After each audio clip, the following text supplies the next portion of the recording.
we could say that surrender is more a quality of the heart than of the mind.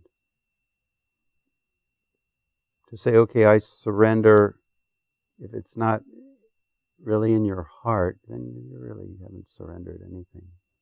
Maybe you've accepted a situation, but it's not real surrender.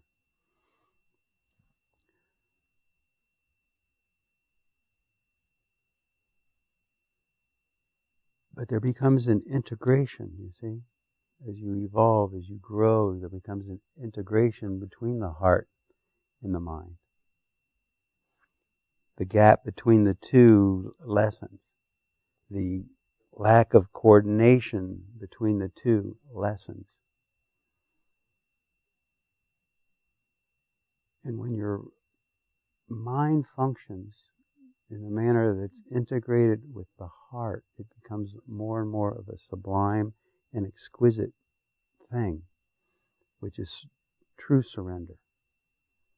And it's the word we use for that, it's love. Real surrender means love. You know. The student, by learning from the teacher, I mean, I think back at my teachers, and the word is love. Even more than surrender, you know, it's love. You know.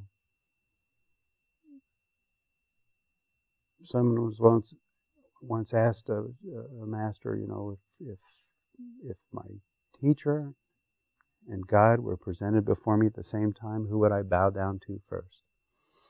And the answer came, you would first bow down to your teacher for having introduced you to your God. You see, that's real surrender. You know, it's not even a mushy thing. Mushy, emotional, oh, I surrender, and oh, this is all too superficial. That's emotional indulgence. That's not real love, you know. Yeah. And surrender requires tremendous level of humility.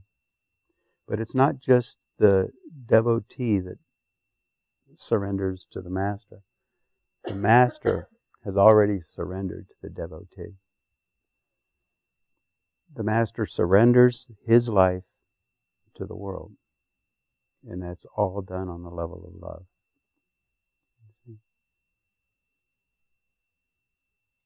Why does surrender not mean, tell me what to do, I'm willing? Why does surrender mean, doesn't mean tell me what to do, I'm willing. That's oblivion. That's a very superficial and I'm inclined to use the word perverse sort of surrender, you know. But you see, the fabric has to be clean because otherwise it gets lost in the manipulation of the lack of integration between heart and mind.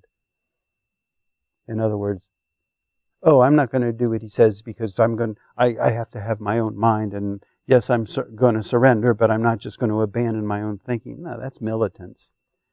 You know, when there's real love, there's a natural inclination in a heartfelt way to embrace the words, to rest with the words, to roll them around on your tongue like a fine wine and be with them, to reflect upon them and absorb whatever nectar you can find there, you see. So it's an attitude that's founded in love. See? Blind surrender, no.